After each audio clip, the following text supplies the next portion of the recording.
ஆண்டவருடைய பரிசுத்தமுள்ள நாமம் மகிமைப்படுவதாக. இந்த காலை வேளையிலும் நம்முடைய தியானத்திற்கென்று சங்கீதத்தின் புஸ்தகம் 84 சங்கீதம் 2 வசனத்தை வாசிக்க கேட்போம். சங்கீதம் 84:2. என் ஆத்துமா கர்த்தருடைய ஆலய பிரகாரங்களின் மேல் வாஞ்சையும் தவனமுமாய் இருக்கிறது. என் ஆத்துமா கர்த்தருடைய ஆலய பிரகாரங்களின் மேல் வாஞ்சையும் தவனமுமாய் இருக்கிறது. என் இருதயமும் என் மாம்சமும் ஜீவனுள்ள தேவனை நோக்கி கம்பீர சத்தமிடுகிறது. எல்லாரும் சேர்ந்து வாசிப்போம். என் ஆத்துமா கர்த்தருடைய ஆலய பிரகாரங்களின் மேல் வாஞ்சையும் தவனமுமாய் இருக்கிறது. என் இருதயமும் என் மாம்சமும் ஜீவனுள்ள தேவனை நோக்கி கம்பீர சத்தமிடுகிறது. இன்னொரு விஷயம் வாசிப்போம். என் ஆத்துமா கர்த்தருடைய ஆலய பிரகாரங்களின் மேல் வாஞ்சையும் தவனமுமாய் இருக்கிறது. என் இருதயமும் என் மாம்சமும் ஜீவனுள்ள தேவனை நோக்கி கம்பீர சத்தமிடுகிறது. ஜீவனுள்ள தேவன் நம்முடைய ஆண்டவர், நாம் ஆராதிக்கிற தேவன். அவர் ஜீவிக்கிற தேவனாய் இருக்கிறார், ஜீவாதிபதியாய் இருக்கிறார். நம்முடைய வாழ்விலே நாம் அவரை பெற்றிருக்கிறது ஒரு பெரிய பாக்கியம். அவர்தான் உண்மை உள்ள தெய்வம், ஜீவனுள்ள தெய்வம். மரித்தேன் ஆகிலும் சதா காலங்களிலும் உயிரோடு கூட இருக்கிறேன் என்று மரணத்தையும் பாதாளத்தையும் ஜெயித்து வென்ற இயேசுவை நாம் ஆராதிக்கிறோம். தர்மையான காலை வேளையில் நம்முடைய சூழ்நிலைமைகள் எல்லாம் வித்தியாசமா இருக்கலாம், நமக்கு ஏற்றது போல இல்லாமல் இருக்கலாம். ஆனால் ஒன்று மாத்திர நிச்சயம், நம்முடைய நிலைமைகள் எப்படி இருந்தாலும் அவைகளுக்கு நடுவில் நம்முடைய தேவன், அவர் ஜீவனுள்ள தேவனாயிருக்கிறார். அவர் ஜீவிப்பதால் நாளையை தைரியமாய் சந்திக்க முடியும். அவர் ஜீவிப்பதால் பயமில்லாமல் வாழ முடியும். அவர் ஜீவிப்பதால் நம்பிக்கையோடு கர்த்தர் கிரியை செய்வார் என்கிற நிச்சயத்தோடு நம்மால் வாழ முடியும். தர்மையான காலை வேளையில் ஜீவனுள்ள தேவன் நம்மோடு கூட இருக்கிறார். நீங்கள் சோர்ந்து போகாதிருங்கள். அழைக்கும் போது அவர் உடனடியாக பதில் கொடுக்கிறவர், கூப்பிடுகிறவர்களுக்கெல்லாம் உதவி செய்கிறவர், கூக்குரலை அவர் கேட்கிற கர்த்தர், மனதுருகி அற்புதங்களை செய்கிற நல்ல நாயகன். இந்த காலை வேளையில் அவர் ஜீவனுள்ள தேவன். அப்படிப்பட்ட ஜீவனுள்ள தேவனுக்கு நாம் யாராயிருக்கிறோம்?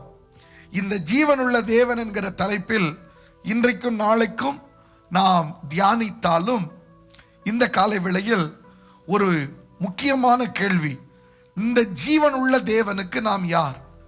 இவர் சர்வ வல்லவர், இவருக்கு துவக்கம் இல்லை, இவருக்கு முடிவில்லை, இவர் நித்திய காலமாய் வாழுகிறவர், யுகா காலமாய் இருக்கிறவர், மேன்மையானவர், வல்லமை உள்ளவர், இவருக்கு மேல் ஒருவரும் இல்லை, சகலமும் இவருக்கு கீழ்ப்படியும், இவருக்கு கீழடங்கும்.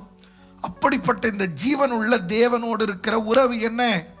உங்களுக்கும் எனக்கு கிடைத்திருக்கிற உறவு என்ன? ஜீவன் உள்ள தேவனுடைய யாராயிருக்கிறோம் நாம்? சில வசனங்களை தியானிப்போம். முதலாவது ஓசியாவின் புஸ்தகம் 1 10 வசனம். ஓசியா 1:10 வசனத்தை வாசிக்க கேட்போம். என்றாலும் இஸ்ரவேல் புத்திரரின் தொகை அளக்கவும் எண்ணவும் கூடாத கடற்கரை மணலை போல் இருக்கும். கடற்கரை மணலை போல அது இருக்கும். நீங்கள் என் ஜனமல்ல என்று அவர்களுக்கு சொல்வதற்கு பதிலாக நீங்கள் ஜீவனுள்ள தேவனுடைய பிள்ளைகள் என்று அவர்களுக்கு சொல்லப்படும். ஜீவனுள்ள தேவனுடைய பிள்ளைகள் என்று சொல்லப்படும். அல்லேலூயா. நாம் யாராம்? ஜீவனுள்ள தேவனுடைய பிள்ளைகளாய் இருக்கிறோம். முதலாவது அவருடைய பிள்ளைகள் என்றால் அவருக்கு சொந்தமானவர்கள். கைகளை உயர்த்தி ஆண்டவருக்கு மகிமை செலுத்துவோம். ஹல்லேலூயா. அவருடைய பிள்ளைகள், we are his children. நாம் அவருக்கு சொந்தமானவர்கள். நமக்கு இருக்கிற உறவு என்ன தெரியுமா? நாம் அவருடைய பிள்ளைகள். அவர் நமக்கு அப்பா. அவர் நம்மை தெரிந்து கொண்டார், பெயர் சொல்லி அழைத்தார், விடுவித்தார். அவரை நோக்கி அப்பா பிதாவே என்று கூப்பிடக்கூடிய புத்திர சுவிகாரத்தின் ஆவியை நமக்கு தந்திருக்கிறார். அவர்தான் நம்முடைய தகப்பன், பரம தகப்பன். நாம் அவருடைய பிள்ளைகளாக இருக்கிறோம். காலை வேளையில் இது எவ்வளவு பெரிய ஒரு உன்னதமான ஒரு உறவு. இந்த உறவுக்குள் இன்னும் நீங்கள் வராமல் இருப்பீர்களே ஆனால், இந்த ஜீவனுள்ள தேவனோடு ஒரு உறவுக்குள், பிள்ளை என்ற உறவுக்குள் வராமல் இருப்பீர்களே ஆனால், அவர் தெய்வம், நான் சாதாரண மனிதர்கள் என்கிற நிலையிலேயே பார்த்து விடாதபடி, ஆண்டவரே நீர் என்னுடைய அப்பாவாய் தகப்பனாய் இருந்து நான் உம்முடைய பிள்ளையாய் அந்த உறவுக்குள் வர விரும்புகிறேன் என்று விரும்புகிறவர்கள் வாழ்வில் இயேசுவை நீங்கள் சொந்த இரட்சகராய் ஏற்றுக்கொண்டால், பாவ மன்னிப்பு நிச்சயத்தை பெற்றுக்கொண்டால் அவரிடத்திலே நீங்கள் நெருங்கி வரலாம். பழைய ஏற்பாட்டு காலத்தில் பலிமுறைகள் இருந்தது. பலிகளை செலுத்தி இரத்தத்தை சிந்தி இந்த பலிமுறைகளின் மூலமாய்தான் அவரிடத்திலே நெருங்க முடிந்தது. ஆனால் அப்படி பலிமுறைகள் செலுத்தினாலும் எல்லாரும் அவரிடத்திலே நெருங்க முடியாது.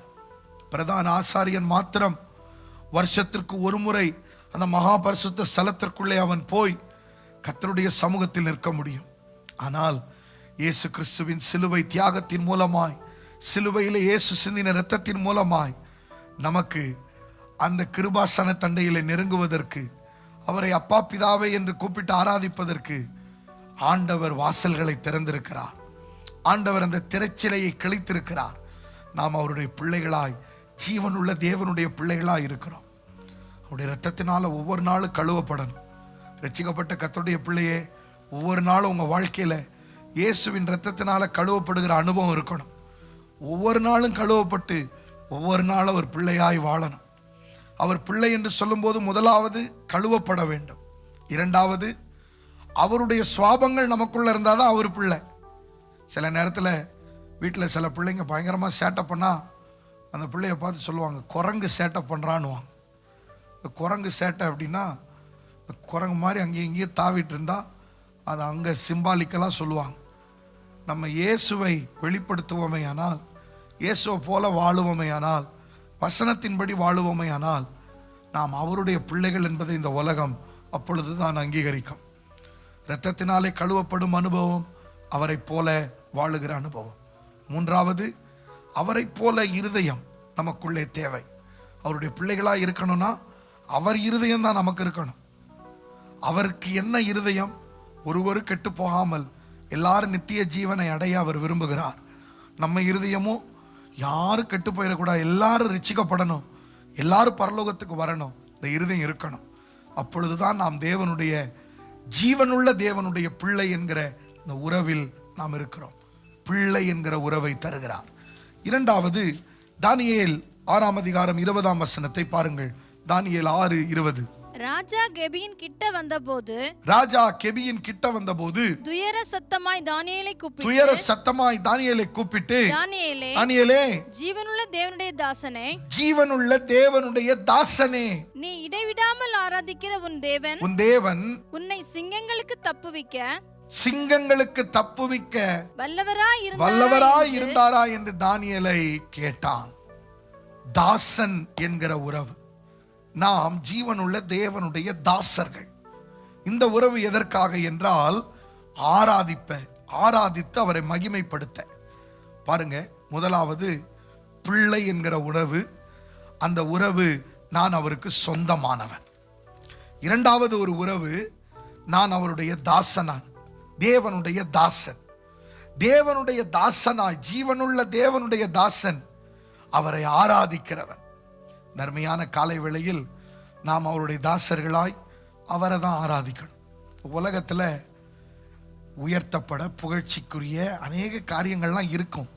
ஆனால் அதெல்லாம் நிரந்தரமானவைகள் அல்ல. இயேசு ஒருவரே நிரந்தரமான கர்த்தர். அவரை நல்லா ஆராதிக்கணும். இடைவிடாமல் தானியேல் கர்த்தரை தேடி ஆராதித்தான். இடைவிடாமல் ஆராதிக்கிற ராஜாவுக்கே அது தெரிஞ்சிருது, இவன் கர்த்தரை ஆராதிக்கிற மனுஷன் என்று. இன்னைக்கு நீங்க வேலை செய்யற ஸ்தலத்துல முதலாளிக்கு தெரியணும் நீங்க கர்த்தரை ஆராதிக்கிற பிள்ளை. சனிக்கிழமை சாயங்காலம் 6:30 மணி ஆயிடுச்சுன்னா நீங்க சர்ச்சுக்கு போய் கர்த்தரை ஆராதிக்கணும்னு உங்க முதலாளிக்கு தெரியணும். ஞாயிற்றுக்கிழமை காலையிலனா இவங்க வரமாட்டாங்க, இவங்க கர்த்தரை ஆராதிப்பாங்க போவாங்கன்னு சொல்லி உங்க முதலாளிக்கு தெரியணும். ரட்சிக்கப்படாத உங்க வீட்டார் குடும்பத்தாருக்கு தெரியணும். உங்க சொந்தக்காரங்க உறவினர்களுக்கு தெரியணும். உங்க நண்பர்களுக்கு சிநேகிதர்களுக்கெல்லாம் தெரியணும், இவங்க கர்த்தருடைய பிள்ளை, இவங்க ஆராதைக்கு போவாங்க, ஞாயிற்றுக்கிழமை வேற எங்கேயும் கூப்பிட்டா வரமாட்டாங்க, வேற எந்த காரியத்திலையும் அவங்க தலையிட மாட்டாங்க அப்படின்னு எல்லாருக்கும் தெரியத்தக்க நாம் ஆண்டவருடைய தாசர்களாய், தேவனுடைய தாசர்களாய், ஜீவனுடைய தேவனுடைய தாசர்களாய் நாம் ஆராதிக்கிறவர்களாய் இருக்க வேண்டும். மூன்றாவது 2 கொரிந்தியர் 6:16 பாருங்க. 2 கொரிந்தியர் 6:16 தேவனுடைய ஆலயத்துக்கும் விக்கிரகங்களுக்கும் சம்பந்தம் ஏது? நான் அவர்களுக்குள்ளே வாசம் பண்ணி, அவர்களுக்குள்ளே நான் வந்து வாசம் பண்ணி, அவர்களுக்குள்ளே உலாவி அவர்கள் தேவனாய் இருப்பேன், அவர்கள் என் ஜனமாய் இருப்பார்கள் என்று தேவன் சொன்னபடி நீங்கள் ஜீவனுள்ள தேவனுடைய ஆலயமாய் இருக்கிறீர்களே. முதலாவது பிள்ளை, அந்த உறவு அவருக்கு நான் சொந்தம். இரண்டாவது தேவனுடைய தாசன், நான் அவரை ஆராதிக்கிறவன். மூன்றாவது தேவனுடைய ஆலயம், ஜீவனுள்ள தேவனுடைய ஆலயம். ஜீவனுள்ள தேவனுடைய ஆலயம்னா அவர் வாசம் பண்ணும் வாசஸ்தலம் தான் நான். ஜீவனுள்ள தேவனுடைய அந்த உறவு என்ன உறவு? நான் அவருக்கு சொந்தம். பிள்ளைங்கிறதுல நான் அவருக்கு சொந்தம். இந்த பிள்ளை எப்படி இருக்கணும்னு சொன்னேன், 3 காரியம். அப்புறம் நான் தேவனுடைய தாசன், அப்படின்னா ஆராதிப்பவன், இடைவிடாமல் அவர் ஆராதிப்பவன். மூன்றாவது ஜீவனுள்ள தேவனுடைய ஆலயம், அவர் வந்து வாசம் பண்ணுகிற இடம் பரிசுத்தமா இருக்கணும். ஆண்டவர் வாசம் பண்ணுகிற இடம் பரிசுத்த ஸ்தலமாய் நாம் நம்மை காத்து கொள்ள வேண்டும். நம்முடைய வாழ்க்கை, இருதயம் எல்லாம் பரிசுத்தமா இருக்கணும். ஆண்டவர் வாசம் பண்ணுகிற ஸ்தலமா இருக்கணும். காலை வேளையில் ஜீவனுள்ள தேவனுடைய பிள்ளைகளாய், தாசராய், ஆலயமாய் இருக்க கர்த்தர் நமக்கு உதவி செய்வாராக. அதற்கு அர்ப்பணித்து ஒரு வாழ்க்கை வாழுவோம். நாம் இவ்வுலகத்திற்குரியவர்கள் அல்ல, நாம் அவரை சார்ந்தவர்கள், அவருக்குரியவர்கள். அப்படி வாழ நம்மை ஒப்பு கொடுப்போமா? எல்லாரும் சேர்ந்து உள்ளத்திலிருந்து இந்த பாடலை பாடி கர்த்தரை நாம் மகிமைப்படுத்துவோம். கர்த்தர் நல்லவர்.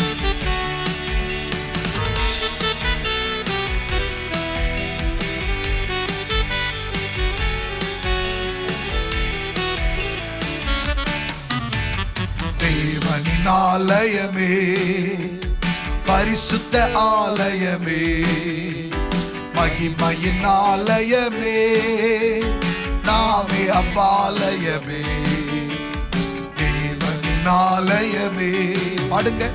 பரிசுத்த ஆலயமே, மகிமையின் ஆலயமே, நாமே அவ்வாலயமே. தேவனின் ஆலயமே, இயேசுவின் இரத்தத்தால் மீட்கப்பட்டோ, அவருக்காய் கிரயமாய் கொல்லப்பட்டோ. இயேசுவின் இரத்தத்தால் மீட்கப்பட்டோ, அவருக்காய் கிரயமாய் கொல்லப்பட்டோ. தேவனின் ஆவியால் நிரப்பப்பட்டோவே, தேவ பிள்ளைகளானோ, அவர் சொந்த ஜனமானோ. தேவனின் ஆவியால் நிரப்பப்பட்டோவே, தேவ பிள்ளைகளானோ, அவர் சொந்த ஜனமானோ. தேவனின் ஆலயமே, பரிசுத்த ஆலயமே, மகிமையின் ஆலயமே, நாமே அவ்வாலயமே. பாடுவோமா? தேவனின் ஆலயமே, பரிசுத்த ஆலயம், பரிசுத்த ஆலயமே, மகிமையின் ஆலயமே, நாமே அவ்வாலயமே. ஜெபிப்போமா? சர்வ வல்லமை உள்ள பரலோக தேவனே, இந்த காலை வேளையில் உம்முடைய வார்த்தை எவ்வளவு உண்மை. ஜீவனுள்ள தேவனுடைய பிள்ளையாய், ஜீவனுள்ள தேவனுடைய தாசர்களாய், ஜீவனுள்ள தேவனுடைய ஆலயமாய் எங்களை நீர் வைத்திருக்கிறேன். நாங்கள் உமக்கு சொந்தமானவர்கள், நாங்கள் உம்மை ஆராதிக்கிறவர்கள், நாங்கள் உம்முடைய வாசஸ்தலமாய் இருக்கிறவர்கள். இந்த வசனத்தின்படியே ஒவ்வொருவரும் வாழ உதவி செய்யும். நீரே ஜீவனுள்ள கர்த்தர், உம்மையே பற்றி கொண்டு நாங்கள் வாழ கிருபை செய்யும். உம்முடைய பிள்ளைகளாய் உம்மை பிரதிபலிக்க எங்களுக்கு கிருபை தார். உம்முடைய தாசர்களாய் எப்பொழுதும் உமக்கு மகிமை ஆராதனை செலுத்த கிருபை தார். உம்முடைய ஆலயமாய் பரிசுத்தமாய் வாழ உதவி செய்யும். வசனம் கேட்ட ஒவ்வொருவரையும் ஆசீர்வதியும். தேவ பிரசன்னமும் மகிமையும் தொடர்ந்து தாங்கட்டும். இயேசுவின் நாமத்தில் ஜெபங்கேளும் ஜீவனுள்ள நல்ல பிதாவே, ஆமேன், ஆமேன். கர்த்தர் உங்களை ஆசீர்வதிப்பார். கர்த்தர் பெரிய காரியம் செய்வாராக.